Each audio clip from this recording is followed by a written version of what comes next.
Break के बाद आपका स्वागत है। चलिए रुक करते हैं 5 मिनट में 25 बड़ी खबरों की ओर। आज मन की बात के 106वें एपिसोड के दौरान पीएम मोदी ने कहा 31 अक्टूबर को रखी जाएगी मेरा युवा भारत संगठन की नींव। वहीं हजारों अमृत कलश यात्राएं अब दिल्ली पहुंच रही हैं। देश के कोने कोने से आई मिट्टी से दिल्ली में बनेगी अमृत वाटिका। केरल के एर्नाकुलम स्थित एक कन्वेंशन सेंटर में भयानक धमाका हुआ है। हादसे में एक व्यक्ति की मौत हो गई है। करीब 20 लोग गंभीर रूप से घायल हैं। सभी घायलों को अब देखिए अस्पताल भेजा गया है। प्रार्थना सभा के दौरान भयानक विस्फोट हुआ। आतंकी हमले की आशंका जताई जा रही है। दिल्ली में कांग्रेस स्क्रीनिंग कमेटी की बैठक आज। चौथी लिस्ट को लेकर के चर्चा होगी। फाइनल मुहर लगने के बाद जल्द आ सकती है प्रत्याशियों की चौथी लिस्ट। पूर्व कांग्रेस अध्यक्ष राहुल गांधी छत्तीसगढ़ दौरे पर हैं। इस दौरान राहुल गांधी ने सीएम भूपेश बघेल के साथ नावरपुर के एक गांव पहुंचे। यहां उन्होंने किसानों के बीच पहुंचकर धान की फसल काटी। पूर्व मुख्यमंत्री और बीजेपी नेता वसुंधरा राजे झालापाटन सीट के लिए 4 नवंबर को भरेंगी नामांकन। नामांकन से पहले हनुमान मंदिर में करेंगी पूजा। आरएलपी के स्थापना दिवस पर सत्ता संकल्प यात्रा का समापन। विद्याधर नगर स्टेडियम में महारैली को संबोधित करेंगे हनुमान बेनीवाल। सभा में आजाद समाज और पार्टी के अध्यक्ष चंद्रशेखर भी रहेंगे मौजूद। उत्तर प्रदेश के फिरोजाबाद में काट बाजार इलाके में लगी आग। आग से लाखों का सामान जल करके हुआ खाक। दमकल की गाड़ियों ने कड़ी मशक्कत के बाद आग पर काबू। देश भर में लगा चंद्र ग्रहण। मध्य प्रदेश के उज्जैन में चंद्र ग्रहण के बाद महाकालेश्वर मंदिर को पवित्र नदियों के पानी से धोया गया। साथ ही महाकाल की भस्म आरती भी की गई। क्रिकेट वर्ल्ड कप में आज भारत और इंग्लैंड के बीच मुकाबला। लखनऊ के कान्हा स्टेडियम में खेला जाएगा मैच। फैंस में जबरदस्त उत्साह। लंदन में हजारों लोग गाजा युद्ध विराम की मांग को लेकर के फिलिस्तीन समर्थक विरोध प्रदर्शन में शामिल हुए। साथ ही जर्मनी के बर्लिन में भी हजारों लोग फिलिस्तीन समर्थक मार्च में शामिल हुए।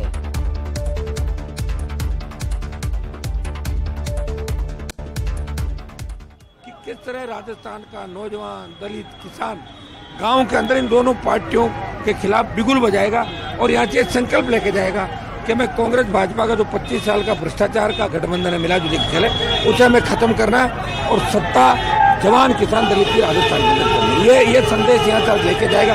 आज मेरी पार्टी का 5वां स्थापना दिवस है और 5वें स्थापना दिवस में हम दोनों भाई आज साथ इस प्रदेश के जवान किसान दलित को संबोधित करेंगे।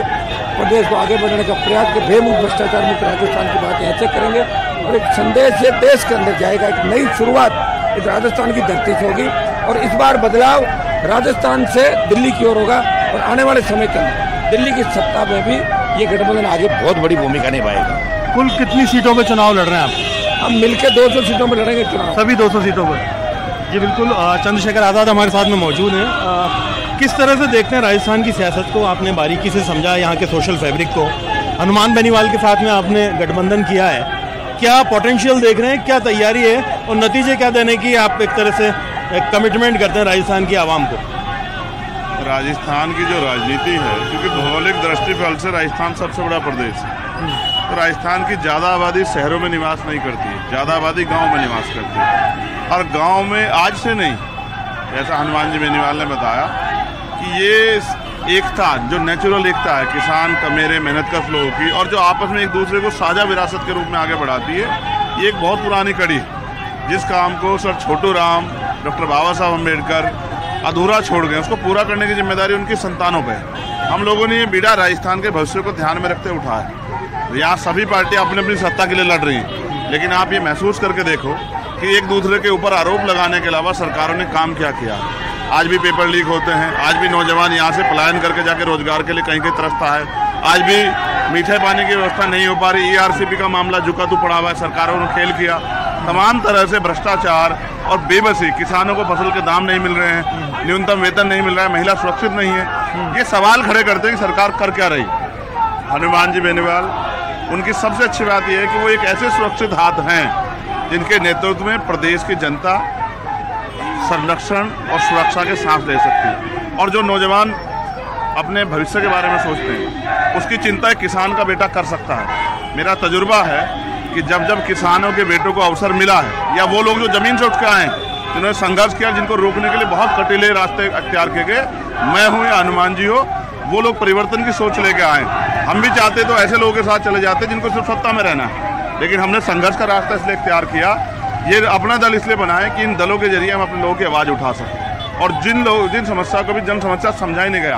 अब आप देखना कि राजस्थान की जनता का जो विश्वास जो है आज की रैली के बाद और जब से अलायंस हुआ है, गाँव में एक ऐसी एकता की मिसाल चली है जहाँ बांटा गया था, वहाँ किसान का मेरे एकजुट हो रहे हैं। और ये एकता की मिसाल जो संदेश आज देगी, वो संदेश सीधा है कि ना बीजेपी ना कांग्रेस, इस बार वोट उसके दो जिसके राज में जो जनता का राज हो और जिसमें जनता सुरक्षित रहे और नौजवानों को उनके अवसर मिले। सीएचए का बड़ा मामला है, आप विश्वास करो, जब से अलायंस हुआ मेरे पास सैकड़ों मैसेज आए सीएचए के बच्चों के कि हमें आप पे भरोसा है, पहले भी था अब भी था, और हमें भरोसा अब इस सरकार में हमें न्याय मिलेगा। जो तृतीय श्रेणी के टीचर हैं उनके मेरे पास मैसेज आए, और पेंशन वाले लोग उनके मैसेज आए कि भाई हमें औरों पे भरोसा नहीं, और तो सिर्फ राजनीतिक रूप से यूज कर रहे हैं, आपका ये आंदोलन हमें कामयाब करेगा, हम आपके साथ। सर्वे पड़े मैंने यहाँ के, आप जयपुर में घूम के देखो कितने बुरे हाल हैं, सफाई नहीं है, तमाम तरह की व्यवस्था नहीं है, और ऊपर से लेकर नेता भ्रष्टाचार में सम्मिलित हैं। तो जनता देख रही है, और स्पेशली नौजवान जो रोजगार के लिए परेशान, हमारी जो टीम है वो नौजवानों की टीम है, और वो चाहती है कि गरीब का घर भी खुशहाल हो, जैसे जो संपन्न लोग हैं वो खुशहाल हैं, ऐसे गरीबों के घर भी खुशहाल हो। उसके लिए राजनीतिक शक्ति की जरूरत है, और राजनीतिक शक्ति बनाने हम लोग निकले हैं। 5 साल सड़कों पे हमने लड़ाई लड़ी, और भी ये लड़ाई सदन में जाएगी। इसका फैसला जो है यहाँ की मध्य प्रदेश के गठबंधन ने कर लिया, और जनता ने भी, राजस्थान के जनता ने भी कर लिया। क्या फैब्रिक देख रहे हैं आप, कितनी आप सीटों पे चुनाव लड़ेंगे, किस तरह से डिस्ट्रीब्यूशन होगा इस अलायंस में? ये हमारा अपना अलायंस है, और हमने इस अलायंस में तय किया है कि इस अलायंस के नेता हनुमान जी बेनीवाल होंगे, और हमारा एमएलए एक पार्टी का एमएलए नहीं है, हमारे दोनों पार्टियों के एमएलए। अभी जो अगर और भी लोग हमसे प्रयास कर रहे हैं बात करने का, और हम भी ये चाहते हैं खुले मन से, जो इस विचारधारा के लोग हैं जो चाहते हैं किसान कमेरों की मजदूरों की लड़ाई आगे बढ़े, दलित पिछड़े आदिवासी और माइनॉरिटी के जो लोग हैं उनको अवसर और सम्मान का जीवन मिले, उनको भी हम लोग साथ में लेंगे।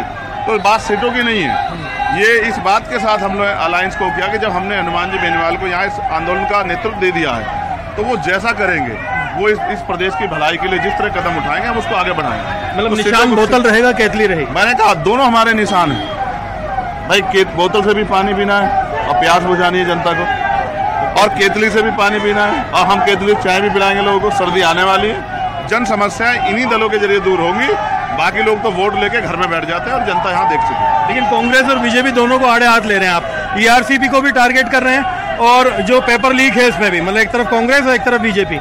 जिन्होंने गलत किया है उन पे सवाल तो खड़े करने पड़ेंगे। हम कोई मिलीजुली खेल तो नहीं खेल सकते हैं। हम तो जब जनता के हितों के लिए निकले, राजस्थान के हितों के लिए निकले, नौजवान के हितों के लिए निकले, किसान के हितों के लिए निकले, तो उनके दर्द तकलीफ को भी कहना पड़ेगा कि आप ये बताओ, गहलोत साहब ने आरसीपी पे जो उनका पैसा बैठता क्यों नहीं दिया, और वो प्रधानमंत्री ने क्यों नहीं तय किया? अब फिर उसी के नाम पे वोट मांगने आए हैं। आपके लिफाफे में जो निकलता है भारतीय जनता पार्टी के लोगों के लिफाफे में, वो भी यहाँ के लोगों ने देख लिया किस तरह भगवान देवनारायण के यहाँ लिफाफा चढ़ा के आपने बेवकूफ़ बनाया। मैं आपको फिर कह रहा हूँ, ये नौजवानों का गठबंधन है, और किसी भी जाति धर्म का नौजवान आज उससे पूछ के देखो, आज वो उम्मीद देख